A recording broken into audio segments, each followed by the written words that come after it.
No, that's not.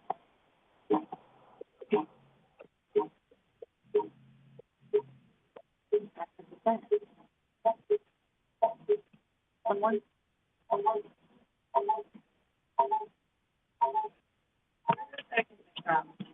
Wait. Oh, that's it. Oh, that's it.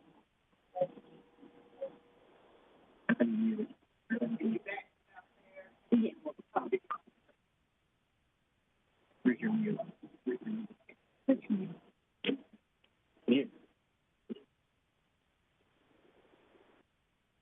Yeah. Test. It's COVID.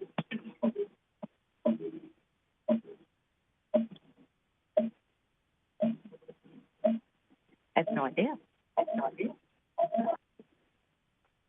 Oh, I see.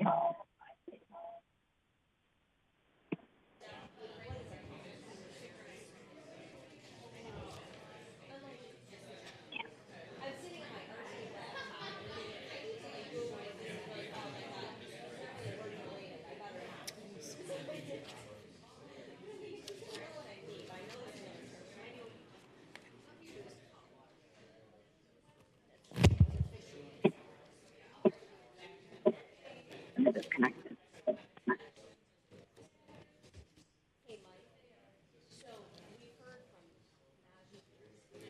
Okay.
Terry's nice.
Okay.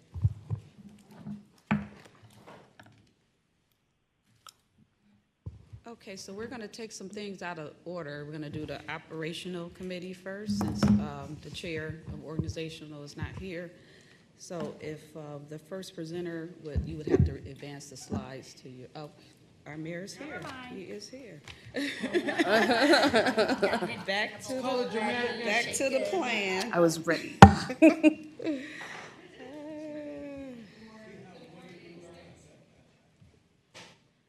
Are we ready in the back? No, we were having some tech issues. Okay.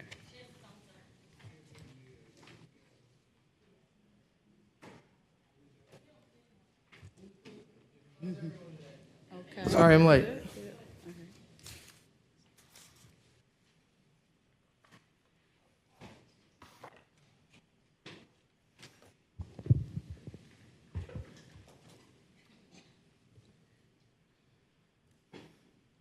Can everybody online hear? I think we need to switch the audio. I'm sorry. In the back, my audio is off, so I don't think they can hear me. I may have to reconnect that. I just noticed that it's off again. I'm sorry for the... Thanks for using WebEx. Visit our... It disconnected again like it did yesterday. Let's reconnect it. Okay. Welcome to WebEx. Press 1 to connect. Okay, we're good. All right, I'm ready. Welcome to WebEx. Press 1 to connect.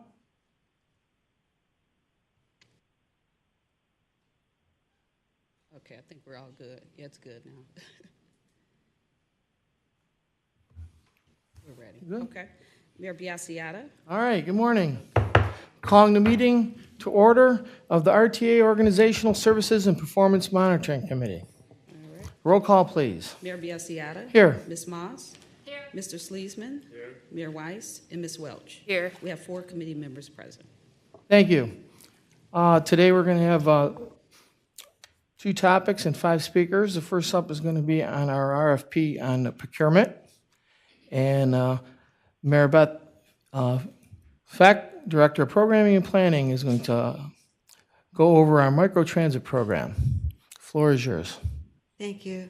Good morning, Mayor Biassiata, members of the committee, Pastor Lucas, and all of the board members. Today we're going to put forth our presentation for ConnectWorks, which is our microtransit program. As most of you know, the #1 destination of our customers is to work. Over the last couple of decades, workplaces and work zones have moved out from the center city, out from our network and our core network. After the pandemic, we heard loud and clear that many people were having workforce issues. People were not getting to work. Employers could not hire enough people. There was a labor supply. Sometimes we call this the mobility divide. So what RTA did is, hearing this, we came up with a program. Now, microtransit is not new in the transit industry. Many people have it. Other agencies have on-demand services. Some have some takeaway service and just give you microtransit, and others, like us, are much more flexible. Our service was much more flexible. It is a first, last mile service. We pick up from an RTA stop, we take the employee to the employer's door, and then we pick them up and put them back to the RTA stop at the end. In April, we got $600,000 for this project. We got it from OTP2, Ohio ODOT. We awarded 2 contracts in April. One was to Share Mobility for the Solon connection, and one was to Village of Mayfield, Highland Heights. They subsequently withdrew their proposal because you may have heard Progressive went pretty much virtual, and they have millions of square feet of real estate on the market right now. So this proposal and this contract will replace that one. Again, this is a short-term. We're looking to the feasibility. Will this work? Can we do this? First, last mile. We pick up at an RTA facility, and that's where we drop off. But we do take the employee to the door. The route is flexible. What we ask the proposer, very much like the Paradox Prize, you tell us where you want to go.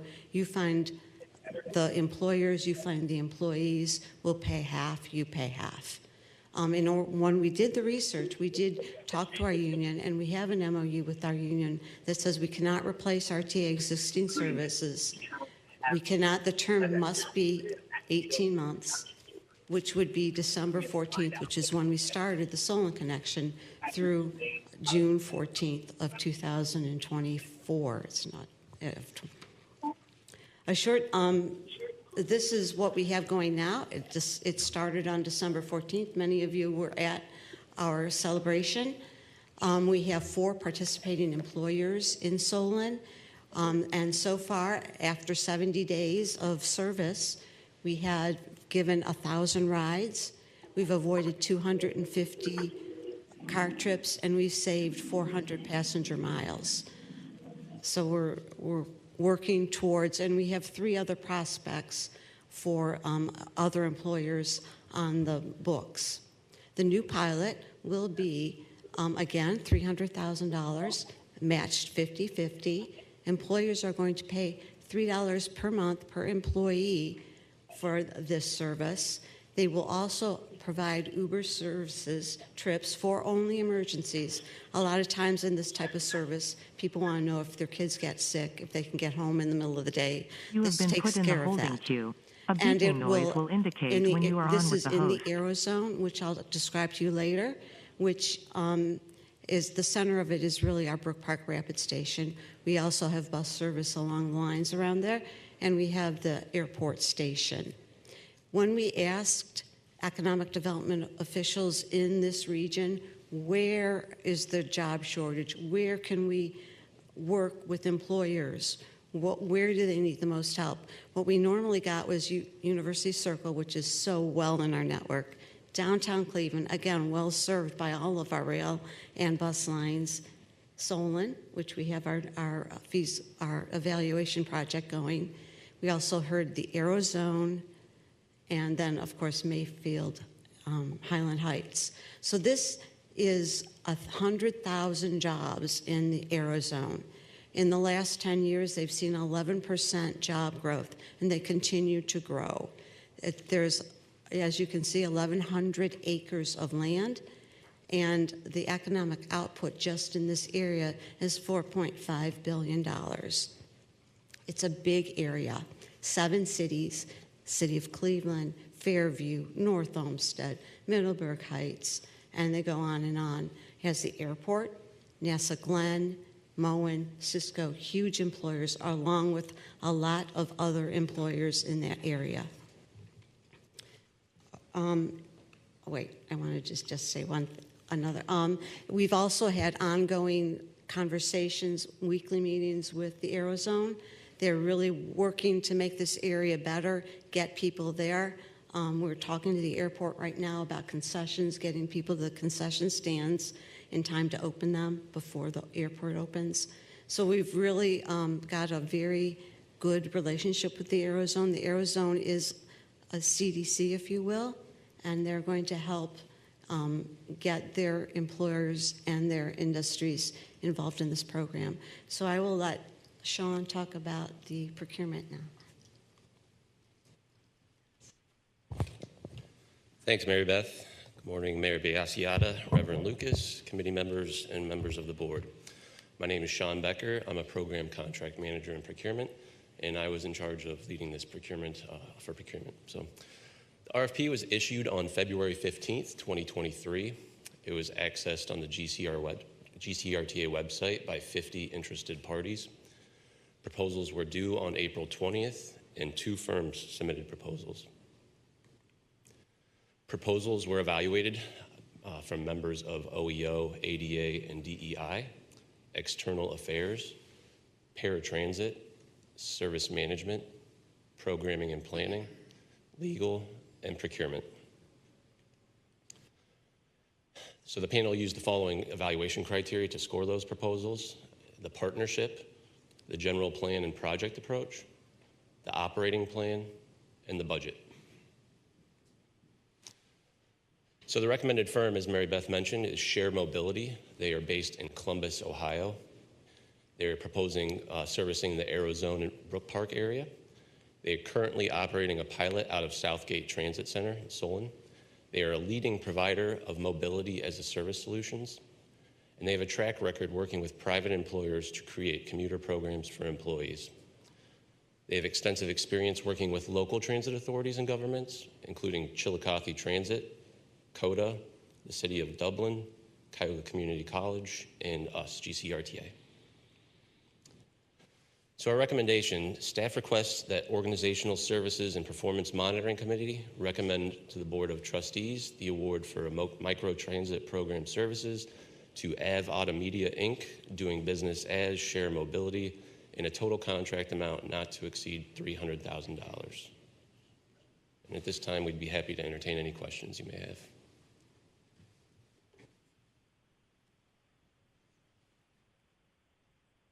Yes.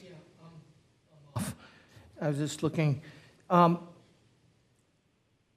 this 300,000, I see in the notes we budgeted 600,000. Was that last year's budget? Yeah, so the overall program was budgeted at $600,000 for our portion. We did solicit an RFP. Back in April, we awarded 2 contracts, one of which withdrew due to Progressive going virtual. So we had that remaining $300,000 of the budget, and we went out for a new solicitation with that remaining budget. What's the time frame? It will not exceed the 18 months from the service date, which was December That's right. 14th, and will go to June 14th of next year. So both contracts that we have will expire on the same day. Any questions from the committee? Ms. Moss? So I'm glad that we're able to not lose this good seed money. My question is, we're 6 months into the Solon. It's funny, this screen is in my way, so I keep like hiding around here. So we're 6 months into ours. What are our numbers? Is it well used on a daily basis? How many people are using the Solon microbus? As of this our last data, we've given almost 1,000 rides, and we've got the 4 companies. On any one day, we have 12 riders, one way, and then the rest. So it's picking up. The marketing of this was helped by us, but it was done entirely by the City of Solon support and by Share Mobility. It's kind of concerning if we go on much further than this for 12 riders. We're paying $300,000, and then the employers are paying another $600,000 for 12 riders. Is pretty. We're paying half of the cost. Right. Yeah, it's a not to exceed amount, so Right. we were only paying for service that is utilized. So with Share, they actually have an app, and we don't, as opposed to just running continuously where we're paying for the full, the riders can book through the app. So we only pay for the trip that is actually happening. So if we only use a little bit of service, we only pay for that amount of service. So in the end, we may have, as part of our $300,000 may not be used. It's not to It's a exceed 300. potential, So yeah. If it exceeds the term of the contract, it is possible. But they're picking up every day, and they're out there. And we went from 1 to 2 to 3 to 4, and now we may have 7 in the next couple of weeks. So we're marketing. They're out there trying to get more and more people involved.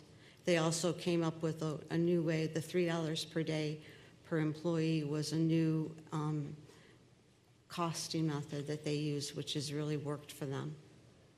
And I think Mary Beth covered a lot of the attractiveness of the Aerozone area, the sheer number of employers, employees compared to Solon. Also, Share Mobility has already done this in this area, so they have a familiarity. That learning curve is kind of less steep, so they're going to kind of hit the ground running. And while we help with marketing, we asked in the RFP for an extensive marketing plan of how they were going to market it. And we have It starts 2 months before they get the contract of what they're going to do every day, hit the ground running and market. They've got the support of the Eurozone as well. Maybe in December, when we've had this contract a year, this one will be a little shorter than 6 months, but just to see, because I think the assessment, whether it makes sense to go forward with these programs, is I think that maybe it's important to 12 people, but when we're talking about that, it's probably just, it would be less expensive just for the employer to pay for Uber for the last mile for 12 people. That's all, just if we could get it on the agenda in December, just to reassess and look at the program and monitor it, that'd be great. Thanks, Ms. Mike. Welch, did you have something? After Oh, Ms. Birdsong. It's okay. Ms. Birdsong? Thank you. Just wanted to kind of piggyback on that. So great questions, Ms. Moss. We've talked about that internally as well, and the marketing of these programs. And I've had an opportunity to speak with Ryan McManus, who is President and CEO for SHARE. Not sure if they're on the line today. Actually on the line. He should Okay. be on the line. If so, after we conclude with the questions, I'd love to be able to have them weigh in a bit, because this was a concern of mine as well. Trying to make sure that we actually are capitalizing on the service that we've got, and that, honestly, folks know it's available is really important. I think after my conversations with Ryan, we were able to talk about, okay, what makes one pilot successful versus another. And the idea is really having their HR departments really be embedded in buying into the process, because if I can say this respectfully, in business, right, we can make a decision in a bubble or in an office, but if our departments don't really buy into it and push it out really forcefully within the first 6 months or year of the program, it starts to fizzle out. And so we've got to make sure that we have those conversations at a more, I think, robust clip, and we just can't kind of watch it flail. We have to make sure that we have our team talking with their team. I did ask, we've got a couple of our marketing folks out in a training today, but Jose's sitting here for Natoya to take notes, because we've had conversations as well to be able to think about how our marketing division can kind of push theirs, because although within the RFP, it states that the other side of the table creates the marketing plan, but we also reap the benefit or not of the program being successful. So we're going to work in how to make sure that we have our marketing division kind of have probably a quarterly cadence with theirs to figure out if they're actually moving the needle the way that we expect. So I would definitely say if we can tweak the December and figure out what that midpoint is for the program of the 18 months, we'll definitely come back and be able to give you an overview of how the first program is doing, and then the secondary, especially since we have ability to work with the same vendor. It's nice because we can have them report on both at the same time. SHARE's representation is primarily in Columbus with Ryan out there. I'll actually see him on Friday at an event to talk about this exact thing. So we'll make sure that we get them on the calendar and figure out what that midpoint is between the two programs and report back out. SHARE has been a really good partner. I mean, they actually went to the state to get funds for microtransit, which got into the state budget. When we asked for help on how to create these programs that make sense, now for TNCs as well as for us, they've been very helpful. So they're really trying, and we are doing everything we can with the city of Solon and again with the Eurozone to help push this out. Ms. Welch? Thank you so much. Through the chair to the presenters, it's twofold. One, have you all worked through the emergency plan? I know we've only been doing this for 6 months, but we had a very mild winter this year. As we get closer to the winter months, I'm just wondering what the process is going to be like as we're working through weather, school closures, et cetera, et cetera. The second part of this question is, I'm just wondering if there was like a mini procurement process around why Uber was specifically chosen, if there were some other rideshare services that were sought out, any quotes or things like that, local car services, or if that was just kind of the top of mind, which I completely understand, for emergencies. And so those are my two questions. The Uber is the emergency. That was the team that SHARE Mobility provided to us. When a contractor or a proposer gives us a team, they, like for architecture, they'll have their civil engineer, they'll have their mechanical. It's their team, and they propose to us. I think that'd probably be part of that update to determine how Uber was determined as their partner is what I'm hearing the question is. Yes. And if we're not able to provide that detail, then I would say that Share either include that in their kind of mid-year presentation, or we can always get that information and provide it back out to the board within the next couple days. That sounds great. Thank you. Any? Thank you. Yeah, thanks to the chair. What happens at the end of 18 months? We knew you'd ask that question. Yeah.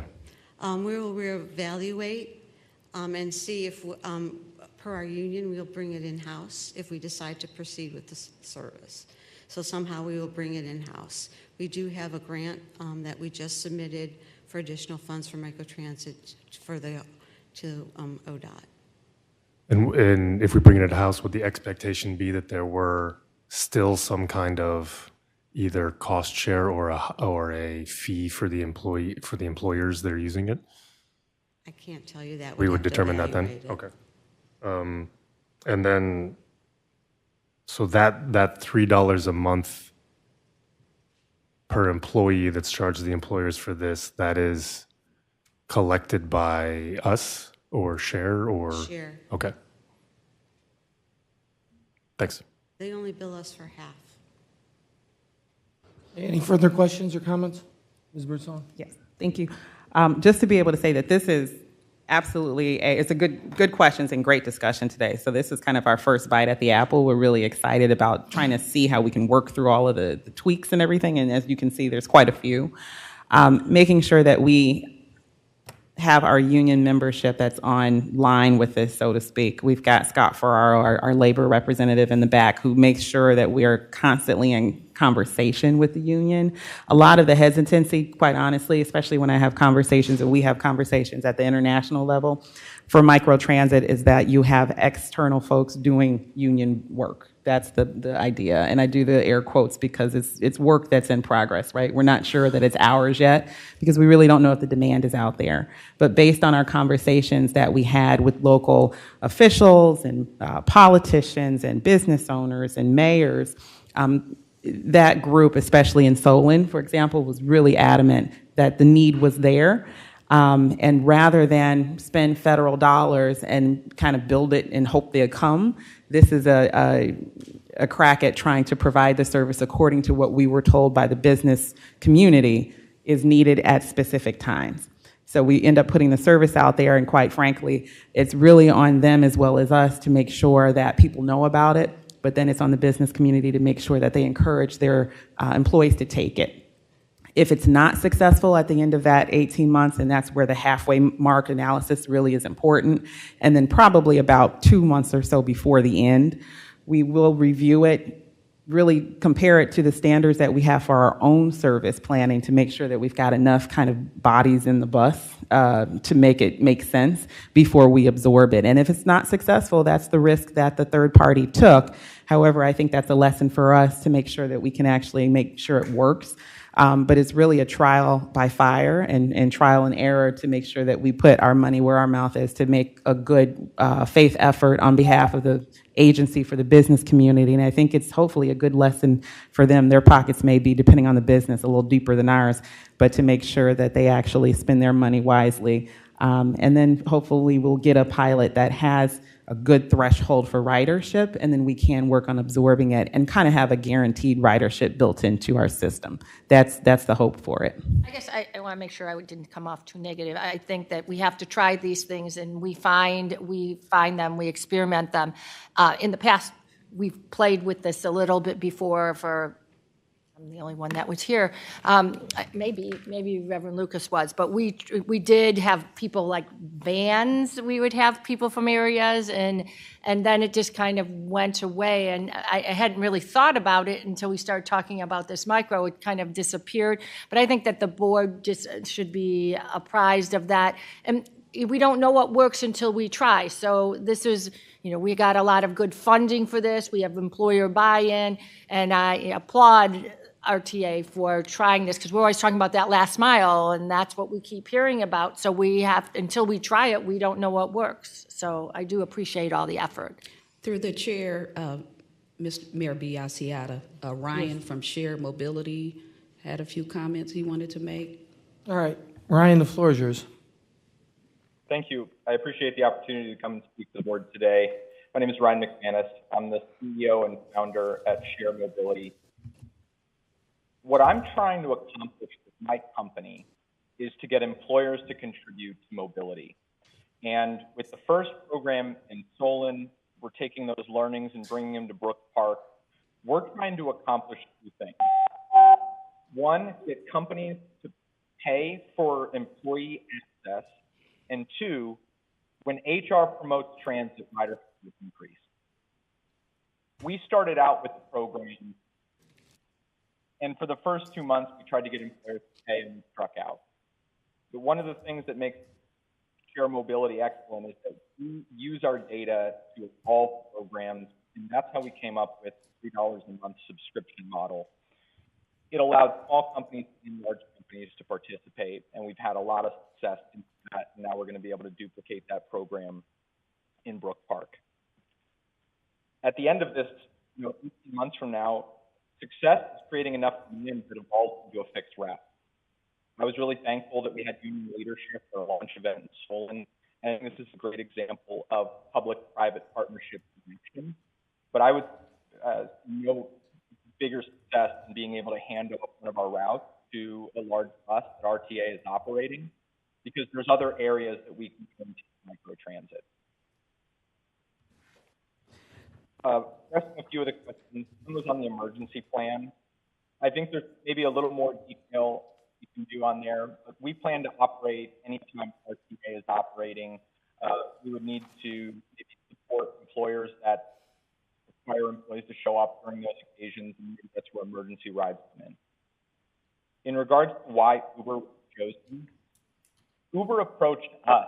I'm assuming they approached multiple prospective bidders, and they came to us and said, we'd like to give you $2,000, add it into your proposal to provide rides when RTA is not operating. So we would only consider using those Uber funds if there was somebody that had to go home in the middle of the night and we're not normally operating. Our preference You have been put in the holding queue. A beeping noise will indicate when you are on with the host. That we'll continue to use the emergency ride home program that no act off. That'll be our preference. Ryan, you still there? Yes, I am. Okay. So, Questions or comments for Ryan? Ms. Welch. Thank you. Through the chair to the presenter. So if I'm understanding this correctly, they gave you a set of funds that you are going to be using for these emergencies, correct? Yeah, it's like a discount code, I believe, that we'll give to the riders that they would be able to use to book our free ride.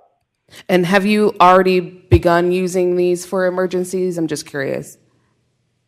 We use Uber, Lyft, and other cab services in a lot of different markets. This is a new program from Uber, so it'd be the first time we would use it. Thank you. through the chair, if I can comment. Thank you for that, Ms. Welch. I was going to attempt a translation if folks couldn't hear about the Uber response. I will say that from prior experience in different organizations, Uber has a pretty good track record with working in partnership with public transit authorities. Lyft does as well as a few others. But Uber has been one of the first on the market as far as also offering paratransit services through Uber. So Ryan, that's one thing that we may want to think about as well to make sure that's included in that discount code that's available so that we can also access mobility for all body type of individuals. So I know that Uber has a track record with going through the verification process, making sure that the litigation are all in play, and also liability for just making sure that the transport matches up with the expectations of the authority as well as the contracting vendor. I really look forward to making sure that Ryan and team can be here when this hopefully passes so that we can move forward with the next one. And then I will say, too, that I agree with, of course, Ms. Moss and Chair Biassiata that this is a work in progress, but it doesn't mean that we accept failure. So we want to make sure that we do everything we can to make this work. And I think that we're on our way, but it's a slow start, but I'm fairly confident that we'll be able to see the increased numbers given the robust marketing, but we've got to get into those HR coffers. We've got to get into those parts of the organizations that may not totally understand the benefit of the program, and it's got to be more than at the top of the chain. It's got to be in kind of that mid-level as well. So I think those kind of robust conversations, quite frankly, even with our internal folks at that mid-level, makes all the difference. Thank you. Any further comments from the committee? If not, I'm going to move to approve through the committee the contract not to exceed 18 months for the original microtransit program's pilot date with Ave Automita DBA Share Mobility and a contract not to exceed $300,000. Do I have a second? Second, Sleesman. Roll call, please. Mayor Biassiata? Yes. Ms. Moss? Yes. Mr. Sleesman? Yes. And Ms. Welch? Yes. We have 4 ayes and none opposed. Wonderful. Thank you, Mary Beth and Sean.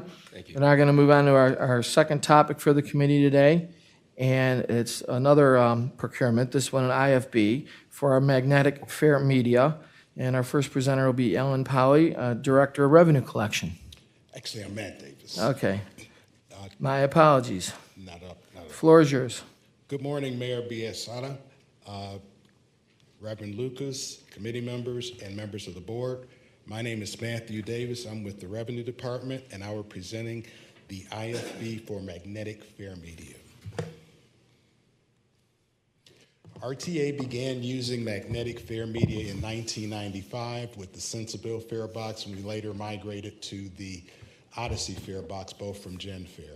Despite magnetics being an aging technology, RTA still has the need to use magnetic fair media for issuance from Fairbox and for pre-sales through retail outlets, the Customer Service Center, and the RTA online web store. It is necessary to continue to provide magnetic strip fair media, so this bid is basically in 2 sections. Bid section 1 is for magnetic strip cards that are issued out of the fair boxes to sell day passes and other fair media on board. Bid section 2 is for the pre-printed plastic and paper cards like the monthly, etc. So the bidders have the option of bidding on one section or both. These are the various types of fair media and their various increments. The bus rapid tickets, the senior disabled, park and ride, student, paratransit, and then the bottom are the all-day passes, which can be pre-printed and sold from the fare box or sold off-board for the various increments of day passes. And these are visual samples of what the various passes look like if one is not familiar with them. Some of the challenges related to this are the number of suppliers that provide these materials. The number of magnetic strip card providers has significantly decreased over the last few years. Many have gone out of business or have been purchased by other similar companies. Reduced sales and or supply chain issues as a result of COVID. And of course, this is due to aging technology, fewer providers in the industry. Some of the other reasons why we have a reduction in quantities are, of course, ridership decreased due to COVID, riders transitioning to other types of non-magnetic fare media such as the mobile app, off-board ticket vending machines, and ID-based passes such as the U-passes that Cleveland State, Case Western, and other universities use. The overall quantity intended for this purchase is about half of the previous contract based upon many of these factors. And of course, the lower quantity of orders results in higher cost unit per order. So that's basically where some of the offset for the reduction in volume, but the higher price almost makes it a wash number-wise. And I'm gonna pass it on to Nikki Ponder with procurement. Good morning, Committee Chair Biassiata, committee members and members of the board. My name is Nikki Ponder, and I'm the contract administrator responsible for this procurement. So our procurement overview, we submitted an invitation for bid May 1st of this year. It was accessed on the GCR website by 7 interested parties. Bids were due June 14th, and 2 firms submitted bids. There was also a 0 DBE goal from the Office of Business Development. Our lowest responsive and responsible bidder was EDM Technology, and they're located in High Point, North Carolina. So they have a firm that started in 1983. It was a family-owned business with about close to 100 employees. They are currently the leading supplier of fair media to the transit industry, and they specialize in manufacturing of magnetic stripe and RFID smart card products. They serve nearly 2/3 of the U.S. transit operators and authorities, including Boston, Chicago, GCRTA, New York Metro, Philadelphia, Portland, and others. Paragon ID became their parent company in September of 21, and Paragon has about 700 employees, and they're the leader in electronic identification solutions, transport, smart cities, and traceability.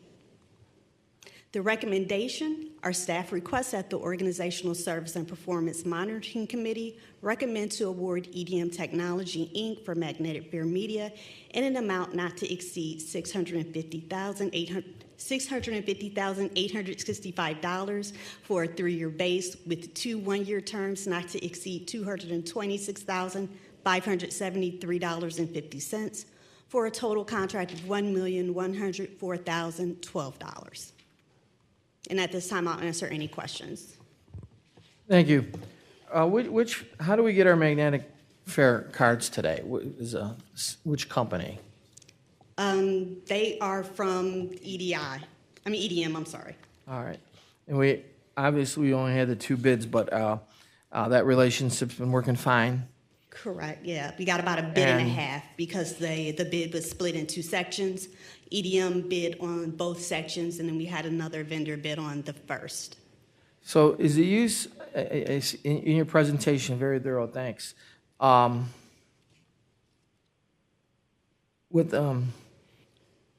the magnetic cards used less?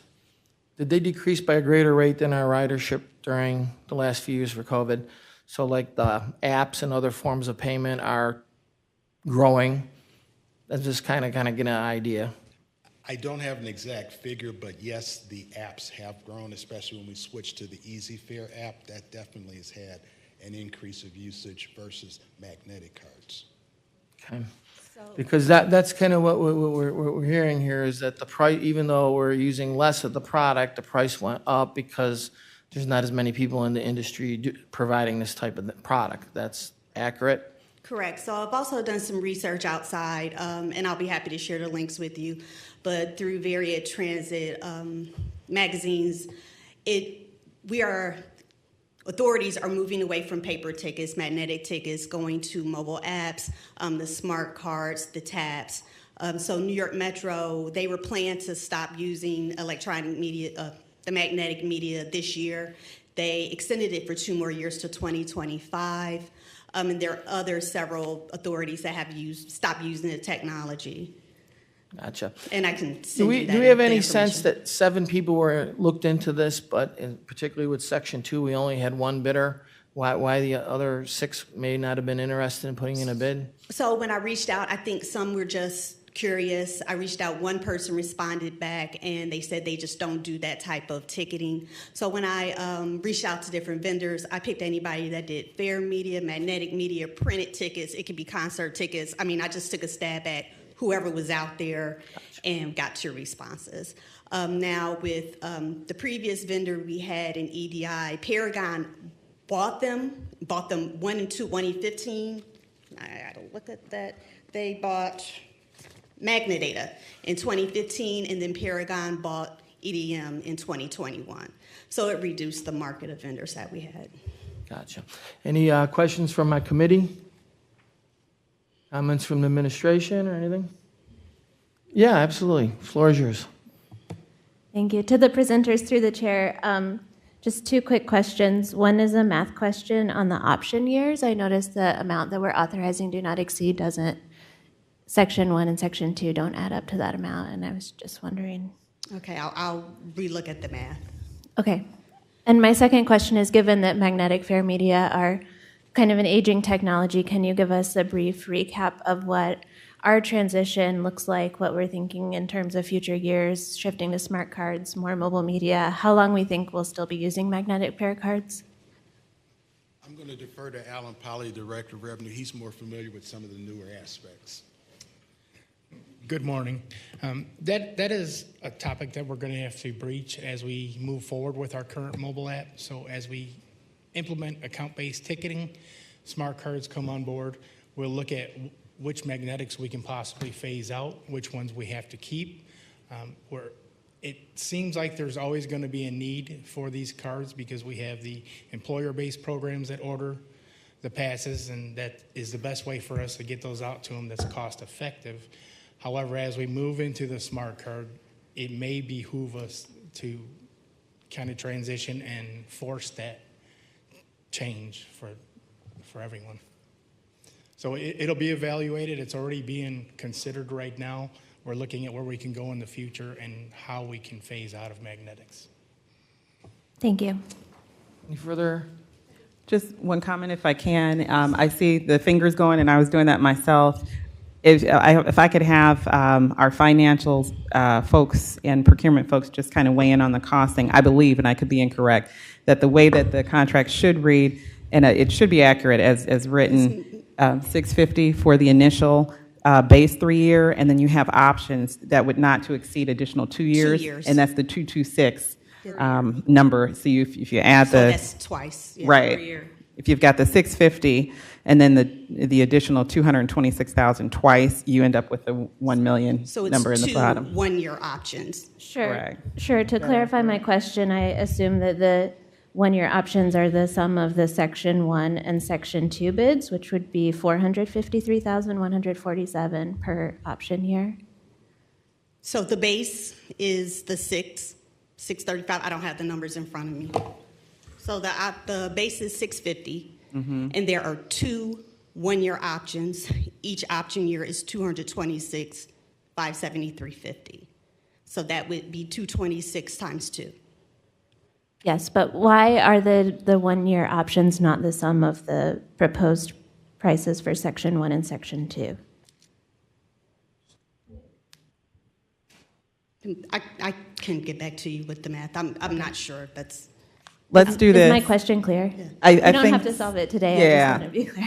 If I can ask, so Nikki, take a beat. If I could ask, if you want to, after the meeting, go through along with Melinda. I think the question is regarding the summary of award documentation that you don't have on the screen. Okay. And that information can be reviewed with our board member, Mersman, to get into the detail, because we might have some assumptions regarding the actual cost versus the bids, and I think that's where we may have a little bit of a difference. But what you've got as far as what we're asking for review to go forward is accurate based on the contract years, but we'll go through that detail with you. Thanks. Yeah, thank you. You're just being thorough there because the sections, what's being requested is actually lower than what's documented in the boxes. So we can amend as when we meet as a whole. Any other questions? Audience, I'll allow. Approach the podium.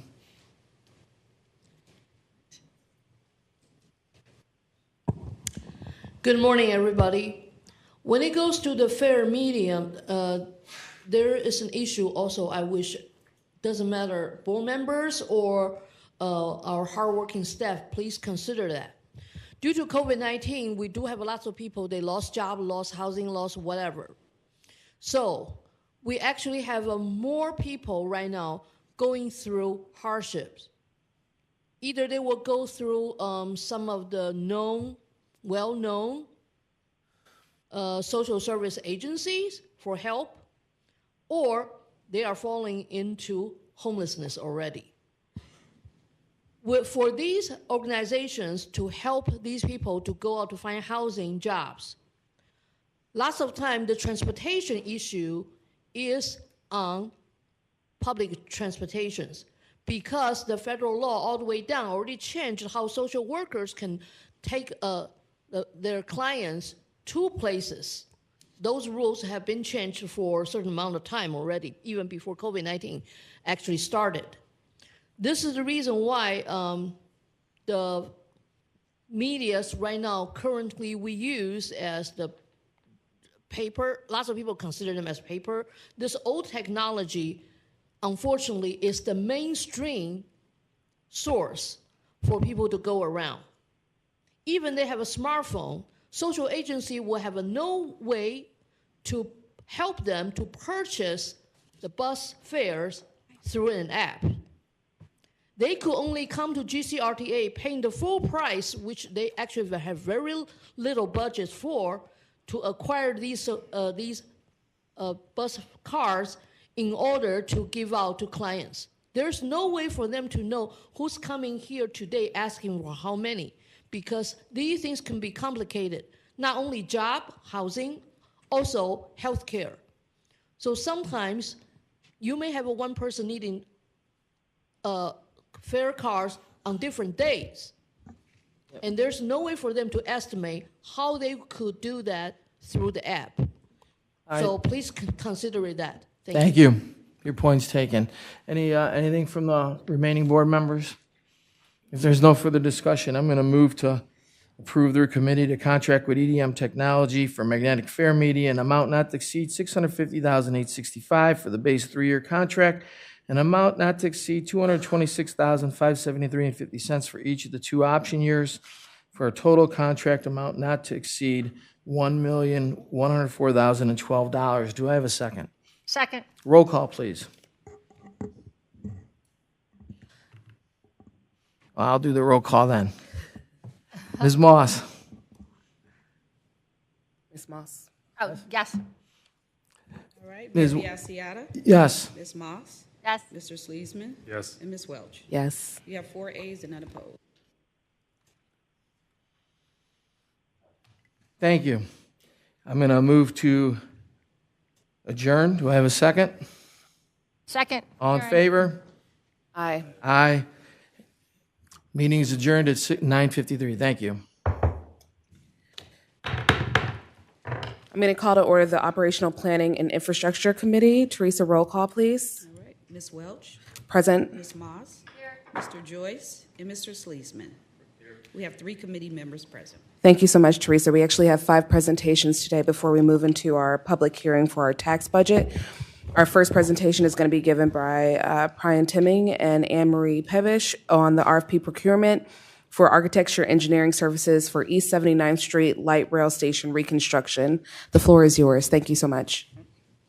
Good morning, Chair Welsh, committee members, Reverend Lucas, board members. My name is Brian Timming. I'm manager of quality assurance for the engineering division, and I'll be serving as the project manager for the A&E services for the East 79th Red Line Station. I'll give a little bit of a project overview before I turn over to the procurement. So just a project overview. The East 79th Light Rail Station was built in the early 1980s. It serves both the blue and green line light rail lines, and it's reached the end of its useful life. The purpose of this project is to rehabilitate it, to bring it into ADA compliance, also to improve the connections to the neighborhood and provide some transit-oriented development opportunities. This is kind of an overall vicinity map. To the north of the map, you can see where the Red Line Station is, which was rebuilt last year. The orange is East 79th, and then off the green, which is the blue-green line, the light rail, you can see where East 79th is located. This is a little bit closer view of the station site itself. The orange are the platforms. It has both the eastbound and westbound platform that's elevated above the street level about 20 feet. And to the south of the station is the Hillside Community Park, with access both off of Hillside Road and also East 79th Street. This is a street view that kind of shows the overall station site. As you can see, it has the old Caterpillar canopies and stairs that lead up to the platform up on the hillside. The project's kind of broke into 4 design components. The first is at the street level. What we'll do is we'll design an entrance to the station that'll serve both as the station entrance and also a waiting environment for the number 2 bus route that runs along East 79th Street. We'll look at providing an ADA compliant crosswalk to access the east side of the street, and then provide provisions for a future bus shelter on the east side of 79th Street. The main entrance, these are a few pictures of the condition of the station at the entrance. We'll look at providing a covered access to the platforms up above via stair ramp. We'll also look at creating an access or connection to the park itself. Up at the station level, platforms will replace both the eastbound and westbound platforms. The track was actually redone in 2021 as part of our light rail track rehabilitation program. So there won't be any track work as part of this project. We will take the existing, or I should say newly replaced ADA crossings and relocate those as necessary. And then the last component is the bridge itself. It's in pretty good shape. There's a few minor repairs that are required to some bearings. We'll also look at replacing the guardrail you see there with the new impact attenuation device to protect the sidewalks from the street and also the bridge piers. The aesthetic quality will try to stay similar to what the East 79th Red Line station is. We use a lot of the same materials and products. So we'll look at site furnishings using the standard wayfinding signage that's used throughout the authority. We'll upgrade the security and communication equipment, LED lighting. We'll use cast-in-place concrete or precast concrete, or we might look at some FRP platform and ramp surfaces and steel-framed canopy systems. As part of the project, we'll go through the site certification process. For those who aren't familiar with sites, it's administered by LEED, or the U.S. Green Building Council. It's a very similar system. The LEED system focuses more on a building itself, where sites focuses more on site restoration. So it looks at things like stormwater management, renewable energy, restoration of landscaping to native species, and also it involves a lot of community involvement. Also, as part of this project, we'll be looking at using some solar panels to offset some of the portion of the station's electrical consumption. We'll also involve the community and stakeholders at various stages. There's a few public meetings that are planned. Up here, I kind of listed some of the stakeholders that will be involved. GCRTA user departments, Community Advisory Committee, Board of Trustees, of course, City of Cleveland, Burton Bell Car Development, and then also any other resident or local community organization. As part of the selection, which Anne Marie will get into, Burton Bell and Carr were also part of the selection committee. The overall construction budget for this is $7.5 million. Of that, GCRTA was awarded $8 million from the All Station Accessibility Program. The difference is between the $8 million and $7.5 million is we keep a little bit of money out for contingency for any overruns. The anticipated schedule is we're looking for design from August through October of next year. We'll bid it out over the winter time to start construction in the spring of 2025. And construction's anticipated to take about 18 months.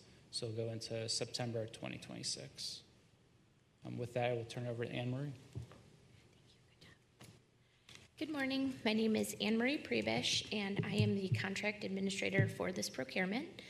The request for proposal, or RFP, was issued March 27th, 2023. It was accessed on the GCRTA website by 44 interested parties. 2 firms proposed, and 2 firms were interviewed. The evaluation panel members included representatives from engineering and project development, safety, procurement, Office of Management and Budget, and Burton Bell Carr Development, Inc. The evaluation criteria used by the panel was the following: project manager, assigned staff, past performance, project approach, location of majority of work, and DBE participation. And the most technically qualified firm is Richard L. Bowen and Associates, Inc. A 14% DBE goal was assigned to this project and will be met by utilizing Advanced Engineering Consultants, Resource International, and Knight and Stolar. And Richard L. Bowen and Associates, Inc.'s firm experience: they have successfully completed projects for Lorain County, CODA, or Central Ohio Transit Authority, GCRTA, and Norfolk Southern, among others. Richard L. Bowen and Associates, Inc. has prior experience with architectural and engineering projects and has both experienced and qualified staff. So the recommendation, staff requests that the Operational Planning and Infrastructure Committee recommend award to Richard L. Bowen and Associates, Inc. for AE services for the East 79th Street Light Rail reconstruction. The base contract is not to exceed $859,825.01. And that concludes the presentation. We are happy to entertain any questions you may have. Thank you so much for that. Any questions from the committee?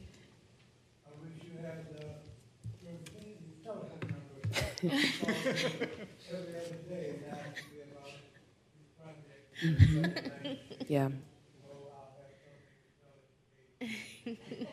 Yes. Have you already accepted community feedback, or that's something you're about to work on? That's what we'll do. We included Burn, Bell, and Carr as part of the selection, just so they can help us with who make the Brian, decision. can you use the microphone? Oh, sure. Can you use the microphone? Sorry about that. A little too far away. That's fine. Yeah, so we had Burn, Bell, and Carr as part of the selection committee to help us.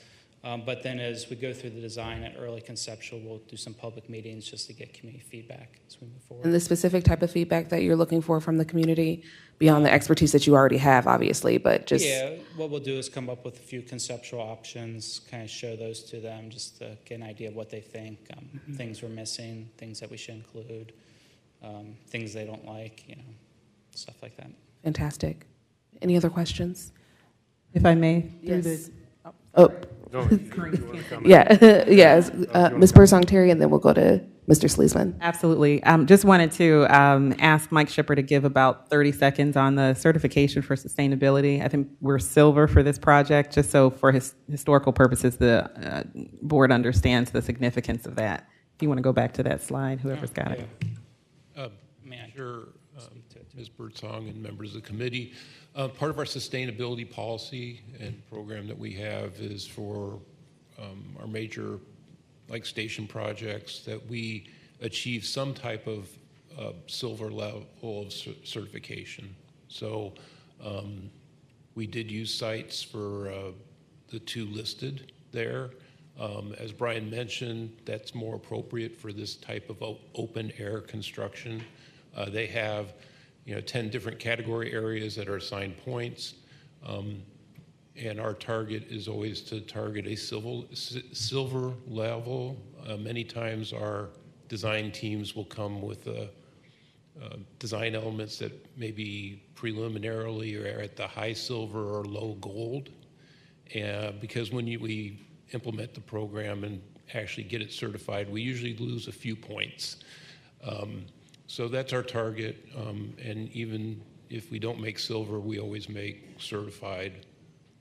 So this will be probably the 5th or 6th facility since we started that program that we'll reach some level of certification. And sites is actually, as Brian said, it was very appropriate, and it was developed for these kind of facilities where LEED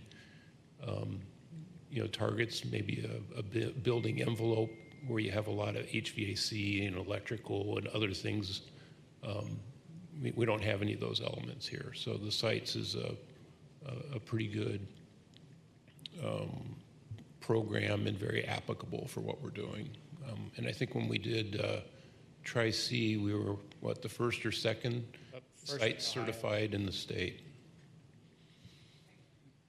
Thank you. Mr. Sleesman. I just wanted to kind of clarify or bring a couple elements to your attention. One, I'm assuming, but I want to make sure, will the lighting underneath the bridge be a part of this? Yes, we'll look at the lighting along the sidewalks. Great, and then just FYI, shade. It gets hot up there. Are there additional questions from the committee? All right, do we have a motion to move forward? Motion. Second. All in favor? Aye. Any opposed? All right, this RFP procurement for the architecture and engineering services for East 79th Street Light Rail Station reconstruction and rehabilitation will be moving forward to the full board. Thank you so much for this presentation today. Thank you. The next presentation we have is for our IFB procurement for complete signalized turnout at the west end of the Book Park Yard. We have a presenters Kathleen McGurvey and Jen Martin. The floor is yours. Okay, thank you, Chair Welsh. Good morning. Good morning, members of the committee, Reverend Lucas, members of the board. Again, I'm Kathleen McGurvey here with Jen Martin from procurement, and we are talking about the 5:15 turnout at the west end of Brook Park Yard. And this turnout will assist in the development of the rail car. The rail car contractor will be utilizing the shop, and so this turnout will assist with their testing. So this slide shows an overall view of the area, and you can see in the back there Brook Park shop. Then you have the Brook Park Yard in front, and you can see the eastbound and westbound tracks. And then the 5:15 switch in front of the slide.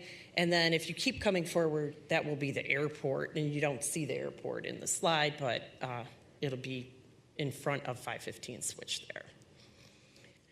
So the project limits for this project will be from the airport station to the Brook Park interlocking. And the work will include any necessary changes at the Brook Park Tower. And the impact to service will be, we will have a 9-day signal track. The engineer's estimate was $2,999,500. Work will include Alstom 5E switch machines and switch layouts, snow melters and controls, signals and signal foundations, local control panels, lights and controllers in the Brook Park Tower, and any software revisions for the VPI, which is the processor that interacts with our control center, and any cable and cable installation today. All right, now I'll turn it over to Jen. Good morning. My name is Jen Martin, and I am the contract administrator for this project. Just a brief procurement overview. The invitation for bid was issued on May 24th of 2023. It was accessed on the GCRTA website by 28 interested parties, and 3 firms submitted a bid. We've identified the lowest responsive and responsible vendor as Hatzel and Buehler, Inc. of Cleveland, Ohio. A 12% DBE participation goal was assigned to this procurement by the Office of Business Development. Hatzel and Buehler, Inc. DBE goal will be achieved by utilizing the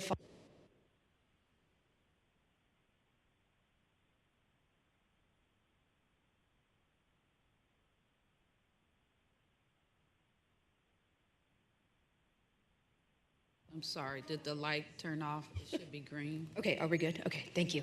Okay. The DBE goal will be achieved by utilizing Safeguard Associates, Inc. and Cook Paving and Construction, Inc. Hatzel and Buehler has a lot of experience around the surrounding Cleveland areas and completed projects for GCRTA, Tri-C, Cleveland Metropolitan School District, Metro Health, PNC Bank, and United Way of Cleveland, among many others. And they have current projects with GCRTA, City of Cleveland, Kent State University, University Hospitals, Cleveland Clinic, CSU, Cleveland Metro Parks, and among others. Staff requests that the Operational Planning and Infrastructure Committee recommend award to Hatzel and Buehler, Inc. for the addition of the 5:15 turnout at the west end of Brook Park Yard. The contract is not to exceed $2,750,000.00. We will be happy to entertain any questions the board may have. Thank you so much. Any questions from the committee? Ms. Moss? Thank you.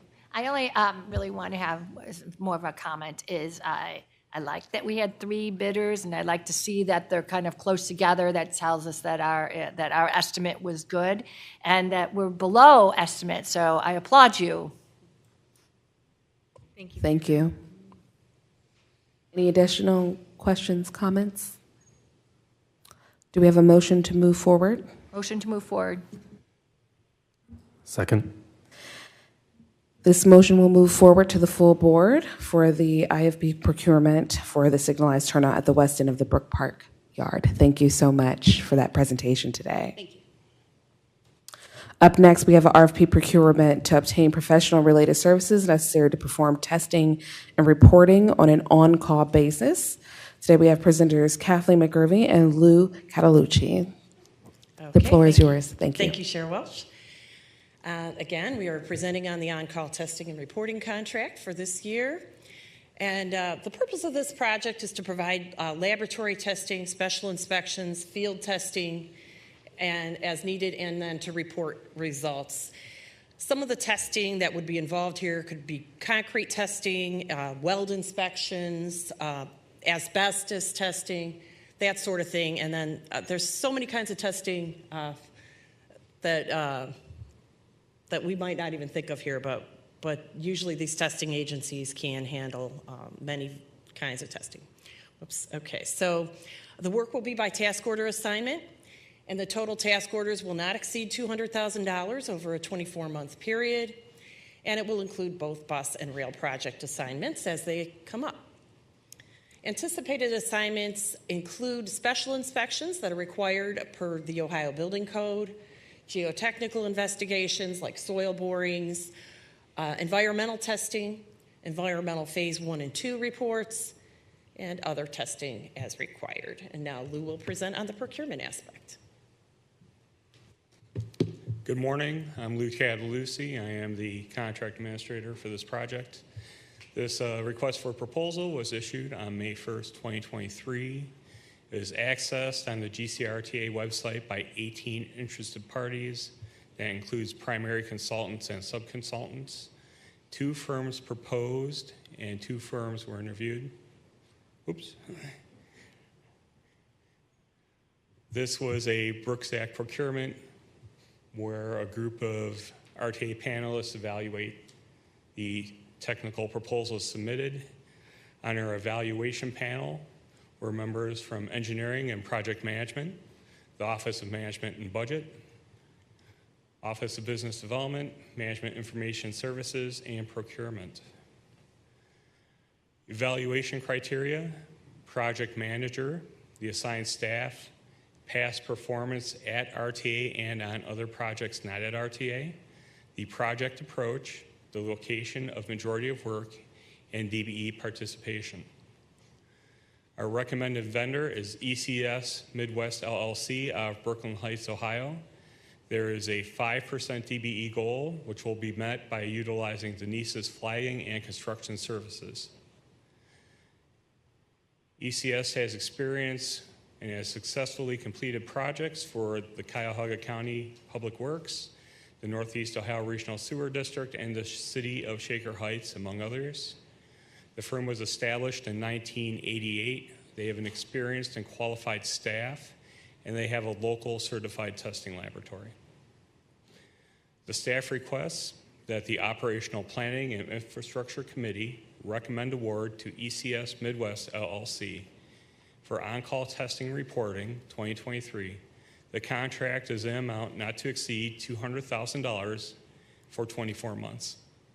We'd be happy to address any questions or concerns you may have. Any questions for the committee? Okay, do we have a motion to move forward? Motion to the board.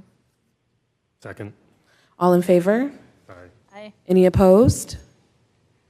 This motion will move forward to the full board. Thank you so much for that presentation of the procurement to obtain professional and related services necessary to perform testing and reporting on an all-call basis. Next up, we have a discussion for the CMSD agreement. The presenter is going to be John Topher today. The floor is yours. Somebody left their glasses there. Good morning, Chair Welsh, members of the committee, members of the board. My name is John Topher, Director of Accounting.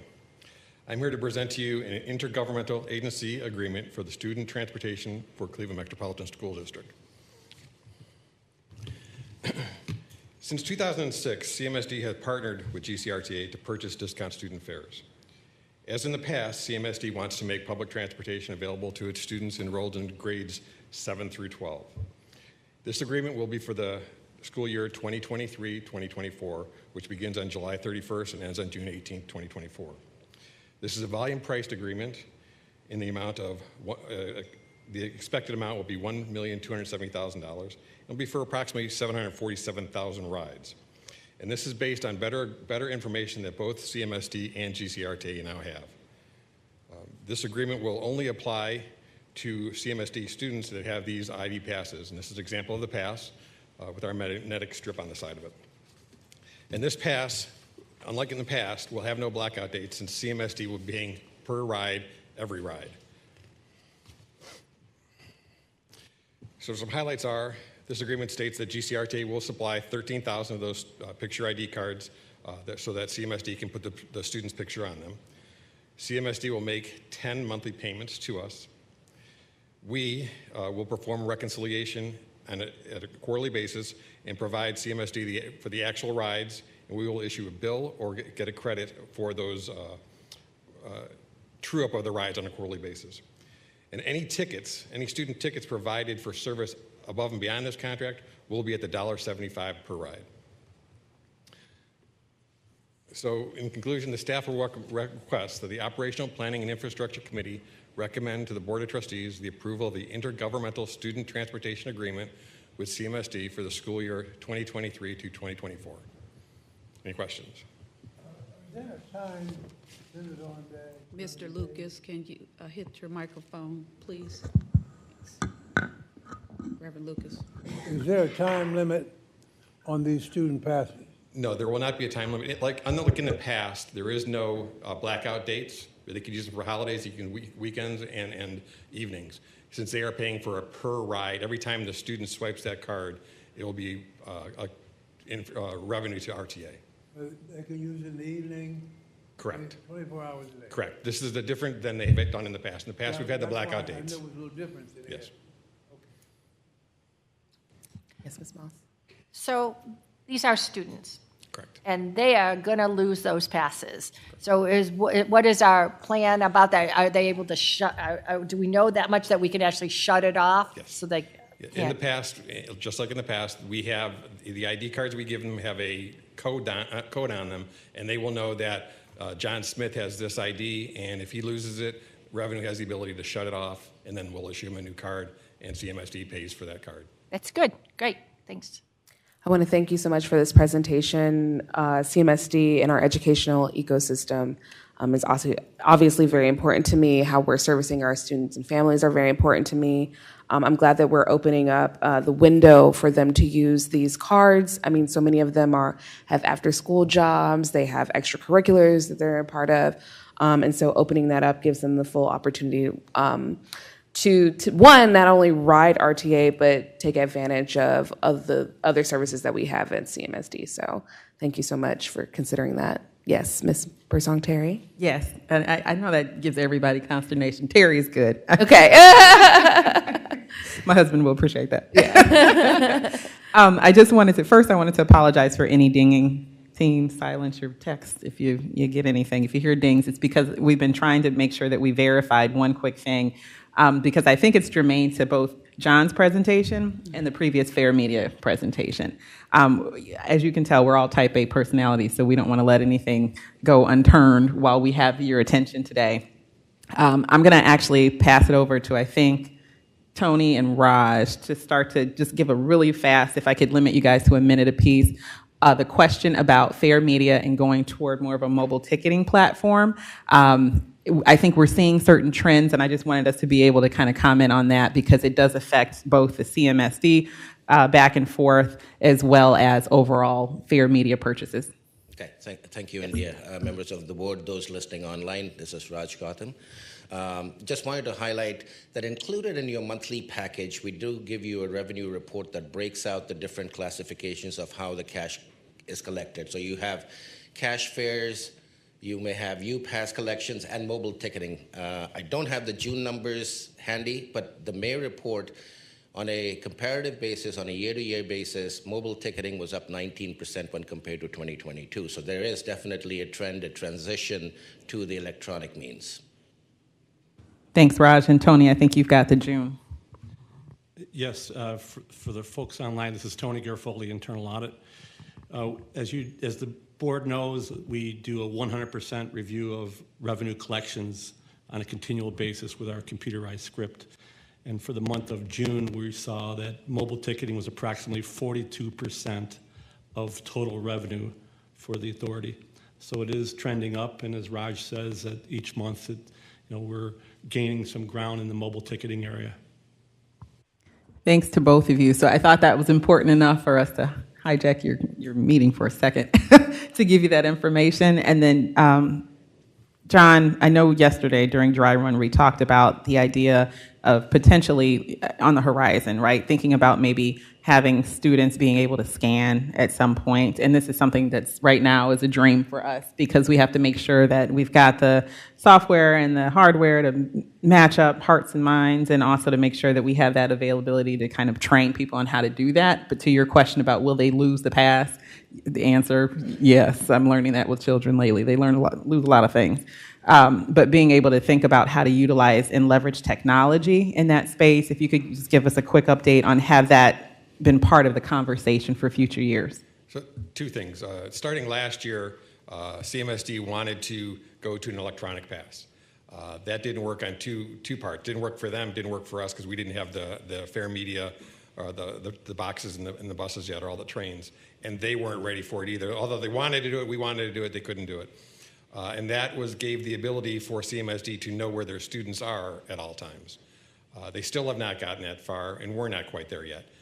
So these passes, they have the student ID on it, and they are swiped on the bus. The problem we have when they start tapping the system right off the bat, we have our outside vendor, Masabi, we have to pay them a fee per the contract. So that would jack the price up right off the bat. So this is the best piece compromise right now we have. They're still getting a volume discount, and they're able to track. We know their students are swiping the cards, and we share that information with them on a quarterly basis. Thank you for that. Okay. Okay. I'm glad that you can use the card 24 hours because it also is very important for young people for their dates. Because early on, that's your first date is usually on the bus. Mine was, and we were the old arena. Was about 36 in Euclid. All you old people know about that. We lived on East Boulevard there, and we took the 105th Street bus down to Euclid, then down to the arena. And one of the nice things about riding on the bus is that you were not holding a steering wheel, which meant you could put your arm around your date. So, very glad that this is a new thing for us to be able to use it, and let them know Reverend Lucas wants them to have dates. Will do. You'd be amazed how many people have gotten married on the train. Chicago, yeah. that's a big thing. That's right. Yeah. They do. Weddings on the train. Now, to go way back, way back, when I was a young person, the funeral directors, they used to have a car for the bodies to go to the cemetery on the old CTS. We didn't have hearses then. I don't think that's within our jurisdiction at this time. No. This is way offline, so let's go back on where we are. Well, I believe that is all the questions and comments that we have for this. It's just a discussion, so thank you so much for the presentation. We're actually going to move on to our next discussion. My first date was on the RTA to Tower City Cinema. I believe we do need a motion in a second. Not yet. We do the discussion first, and then we need a motion to move CMSD agreement. for the CMSD. Okay, excuse me. I'll move. All right. Do we have a second? Second. All in favor? Aye. Any opposed? Please add my vote, even though I'm not a member of your committee. Okay, thank you. We're going to move that forward to the full board. And now we're going to move into our FY 2024 tax budget discussion with Caroline Young. Thank you so much. You have the floor. Good morning, Chair Welch, committee members, and officers of the board. My name is Carolyn Young. I am the budget manager in the Office of Management and Budget, and today I'll be presenting the 2024 tax budget. For today's presentation, we'll go over the budget schedule, as well as the assumptions that were utilized to create the 2024 tax budget, and we'll also enter a public hearing. Earlier this year, we presented the capital improvement plan. It was approved by the Board of Trustees on May 16th, 2023. Today, we are here presenting the 2024 tax budget. We'll ask that the committee move to the full board for adoption on July 25th, 2023. In August, we will begin our operating budget development process, and then we'll come back before the committee in November and December to present the general fund budget, which will include our operating budget and transfers to other funds. We'll ask that the committee move to the full board for approval on December 19th, 2023. The authority continues to manage the effects of the pandemic. We continue to monitor the economic conditions to gauge the financial implications. In May, the Federal Reserve raised the federal rates by 0.25% to combat high inflation rates, anticipating rates to fall between 4% or 4.5%. The Federal Open Market Committee is forecasting a slow decline in interest rates in fiscal 2024. So we're estimating a 4.8% in interest rates.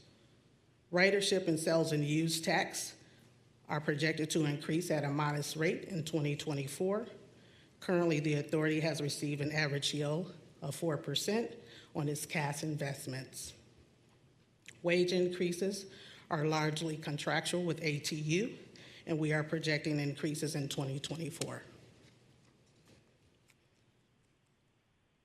We are projecting conservative growth for our two largest sources of revenue in passenger fares at $29.3 million, sales and use tax at $269.4 million.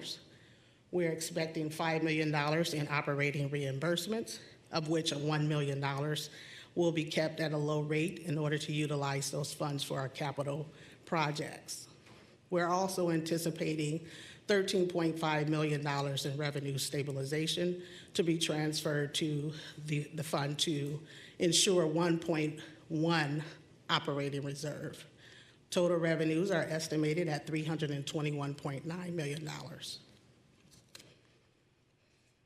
The two largest categories of revenues are sales and use tax at 83.7%, passenger fares at 9.1%. The remaining 7.2% are in other categories, the largest of which are revenue stabilizations, which are transfers to maintain a 1-month operating reserve. The projected expenditures for 2024 tax budgets are as follows: $161 million for our salary and overtime at $161.3 million. Our payroll taxes and fringes at $60.2 million. The next three largest categories for operating expenditures include service materials and supplies at $24.2 million, federal and fuel and use tax at $14.5 million, and inventory at $12.6 million. Transfers to other funds total $40.8 million. These are set-asides for the insurance, capital program, debt service, pension, and the reserve fund. Total expenditures for the 2024 tax budgets are estimated at $330.2 million. Total personnel costs are 67.1% of total expenditures. This is a combination of salaries and overtime at 48.9%. and payroll taxes and fringes at 18.2%. The remaining categories include fuel and utilities are budgeted at 4.4%, service materials and supplies at 11.1%, purchase transportation at 2.9%, transfers to other funds at 12.4%. In summary, the fiscal 2024 tax budget total revenues are estimated at $321.9 million. Total expenditures are estimated at $330.2 million, leaving an ending balance of $25.7 million, covering a 1.1 month operating reserve. For fiscal 2025 and 2026, we are planning to transfer from the Revenue Stabilization Fund $18 million and $19 million respectively to ensure a 1 month operating reserve. If there's any questions before we go into a public hearing, I'm open to take them. Thank you so much for that, Ms. Young. Do we have any questions, comments?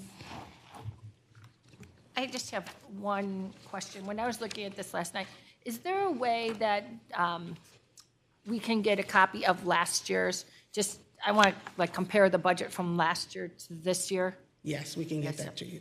Because I appreciate the projection, but I also want to take a look back. Thank you. Yes. Thank you. And I just want to make a note for public comment that the call-in system is down currently, but we can still take in-person comments and email comments at the moment. Are there any additional questions, comments? Yeah, to get out of it. Mm-hmm. Is it suspended? Yes, we want to suspend the committee meeting if there are no more questions. Do you have any question, Mr. Sleesman? No, And okay. then I'll do a motion to suspend our committee meeting. Do you have a second? Second. All right, we are going to suspend the committee meeting and open this up for the public hearing. If you can read the statement, Ms. Young, that would be great. Thank you. Yes. This is the official public hearing of the proposed 2024 tax budget for the Greater Cleveland Regional Transit Authority.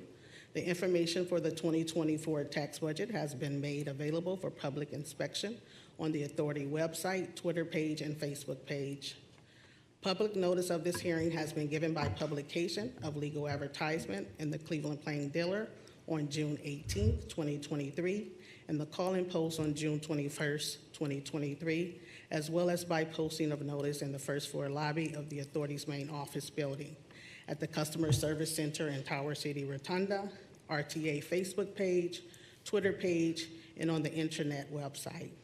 Notification was given on these sites on how to virtually attend the committee meeting, public hearing, board meeting, and how to submit a comment for public hearing. The 2024 tax budget was presented to the Operational Planning and Infrastructure Committee of the RTA Board of Trustees on July 18, 2023. This is the initial analysis and forward-looking document towards estimated revenues for the next fiscal year.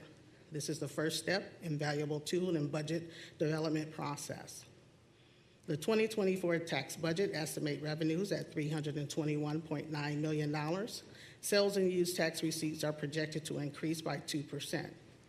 Total passenger fares are budgeted at $29.3 billion, an increase of 2% as growth in ridership continues to increase. Reimbursed expenditures include operating reimbursements for preventive maintenance, force account labor, and other miscellaneous reimbursements. For the 2024 tax budget, reimbursed expenditures are projected at $5 million, $1 million for preventive maintenance, and $4 million for capital labor and other reimbursements. The authority continues to keep preventive maintenance reimbursements low so that grant funding can be used for other capital projects. Total expenditures for 2024 tax budget are projected at $330.2 million, which includes $289.4 million for operating expenditures and $40.8 million for transfers to other funds. The strategic effort we have placed in place over the past few years have enabled us to maintain a sustainable budget through 2026 and beyond. Thank you. Thank you so much. Do we have any comments from those attending in person or via email, Teresa?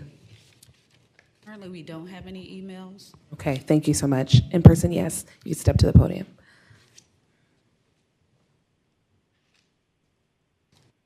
Good morning, Brian Gibbons, Fairview Park, Ohio, writer in number 22. Thank you, Ms. Welch and the board. One comment actually would be on the pie chart where it shows wages and salaries and benefits. My recommendation is actually to break out the benefits because benefits are becoming more important to people. And I think, one, it shows to both internally and externally to employees and even future employees, not only the cost, but also the value of GCRTA employment, because of the fact that along with the salary becomes a benefit package. I think everyone would benefit, and also the public would also understand better the costs involved in providing the service. Thank you. Thank you so much for that valuable comment. Ms. Terry? Yes, thank you so much. You're welcome. I'm listening. If I can just make a quick comment. So thank you so much, Brian, for your comment on that one. Scott, I know you're sitting in for George, if you could kind of mark that down, I think it would be helpful.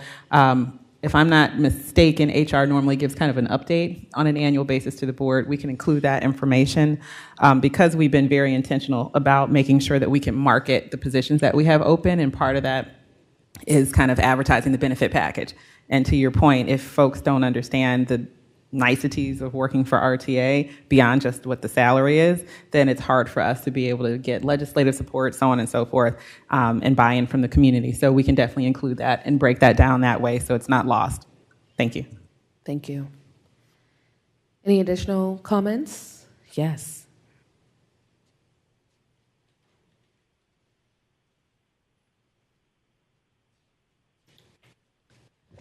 Good morning to everybody again.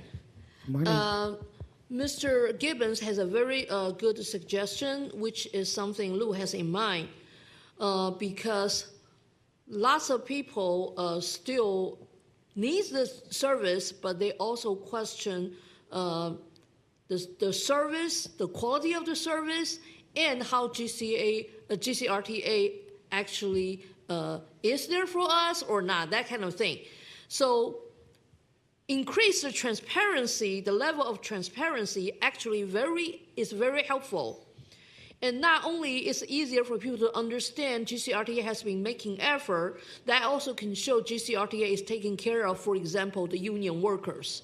That's another tool to actually help on the workforce issue as well. When they see GCRTA actually specifically lists that we have this much money prepared for our union workers, that can also give people a better idea and strengthen their faith into working at a GCRTA as well. Of course, myself, I have always said that people should not pay twice to use the service. In this chart, we can see only 9.1% of the revenue is from fare box. But we know where the inequity is. Most of the people using the transit services right now are still not really the people getting high pay. So if we also separate all these items to show that GCRTA is also struggling in some of the areas. When we show this transparency, then everybody can know that we are together. And that also helps emotionally to tie everything together. Sure, for marketing strategy, for all other things, with the transparency, that will also help to push other work forward. So I think this is a wonderful suggestion, but still I wish GCRTA may consider in the future to do something about a different kind of fare structures. Just like what we mentioned about the fare medium.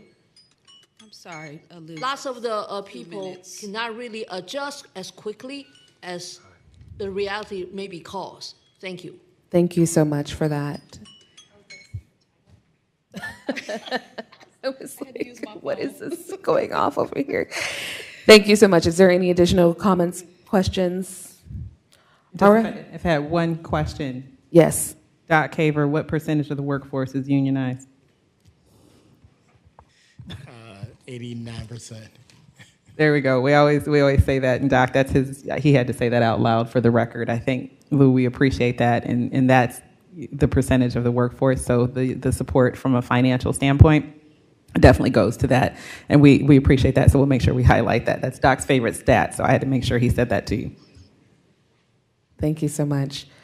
All right, we're going to move out of our committee meeting. Do I have a motion to reconvene the committee meeting? Motion to reconvene. Second. We are going to adjourn the public hearing, and reconvene the committee meeting. Okay, staff requests that the Operational Planning and Infrastructure Committee recommend the fiscal 2024 tax budget to the full board for approval. Thank you. Do we have a motion to move this forward to the full board? Motion to move it forward to the full board. Thank you. Second. Thank you. This has now been moved to the full board. Do I have a motion to adjourn the committee meeting? Motion to adjourn. Second. Thank you. We are now adjourning the Infrastructure and Operational Committee. Are you exhausted? Not yet. All right, Reverend Lucas, you're up next. A lot of everything. I want to call to order the Committee of the Whole. Ask Teresa to read the roll. All right, President Lucas. Present. Ms. Moss. Here. Mayor Biassiata. Mr. Joyce. Mayor Kumar. Ms. Mersman. Here. Mr. Sleesman. Mayor Weiss. And Ms. Welch. Here. You have 5 committee members present. You have a quorum. Thank you very much.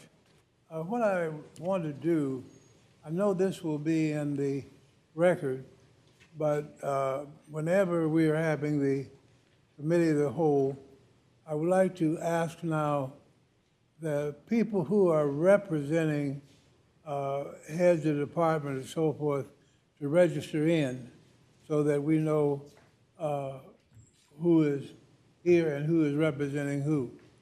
So I want to start off on the first row there. Give your name and who you're representing. Good morning, Reverend Lucas. I did sign in when I came in, but irrespective, this is Jose Facino Jr., and I am standing in for Dr. Natoya Walker-Minor for External Affairs and Administration. I know you've all signed in, but I'd like to hear it publicly on the record. Who else is representing? Good morning, Reverend Lucas. My name is Scott Farrar. I'm the Senior Director of Labor and Employee Relations and Compliance, and I'm sitting in for George Fields, the Deputy General Manager of HR. Good morning. Good morning, Reverend Lucas. My name is Anna Lavix, and I'm Senior Counsel for essentially transactions in the legal department, sitting in for General Counsel Janet Burney.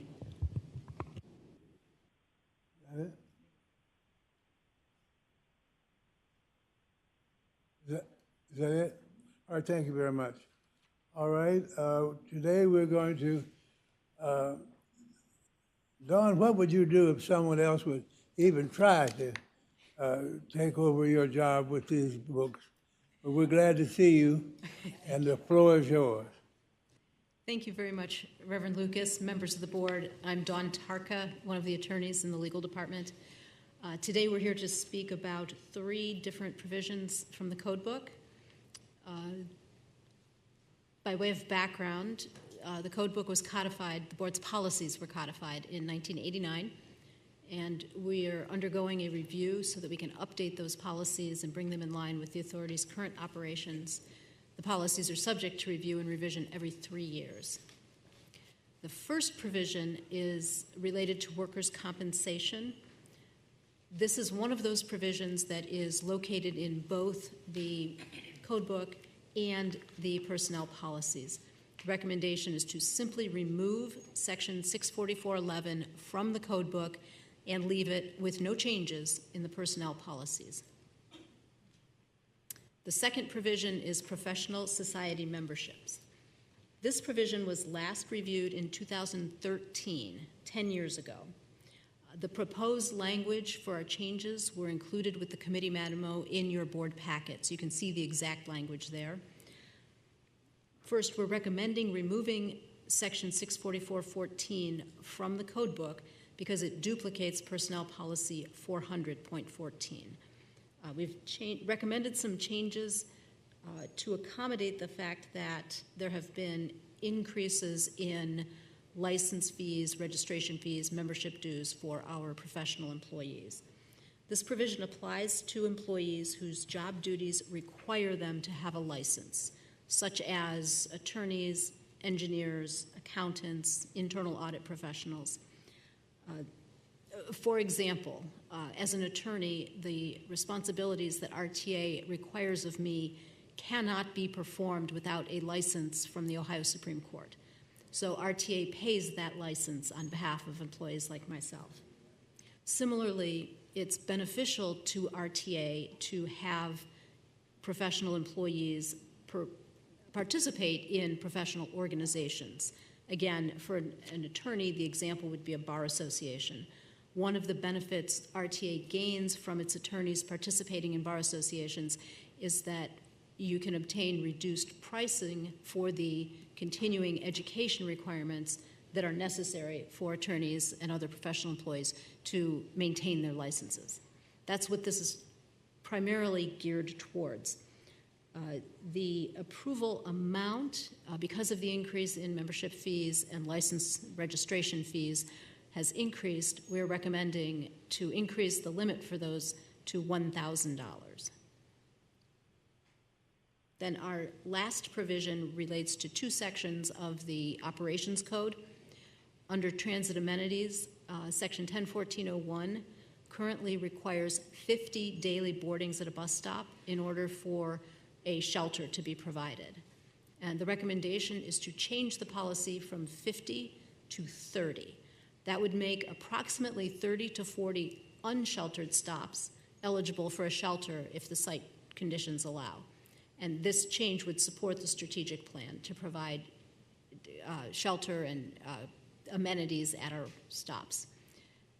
Also, section 1014.02, we're recommending that to acknowledge that we use trolley vehicles on non-trolley service routes, except in the downtown area, because that would cause confusion. Then we're also updating the assignment of standard transit buses to reflect the next-gen service profile. Staff requests that the Committee of the Whole recommend these provisions to the Board of Trustees for approval. Are there any questions? Yes, go back to the trolley slide. Recommend acknowledge use of trolley vehicles on non-trolley. When you say acknowledge the use. Currently, the policy states that we do not put trolleys on any routes other than trolley routes. And so I've seen them out on the other routes now. I got it. But thank you. Mm-hmm. Any other questions, statements? I have a question, not really about the trolleys. I had noticed them driving around.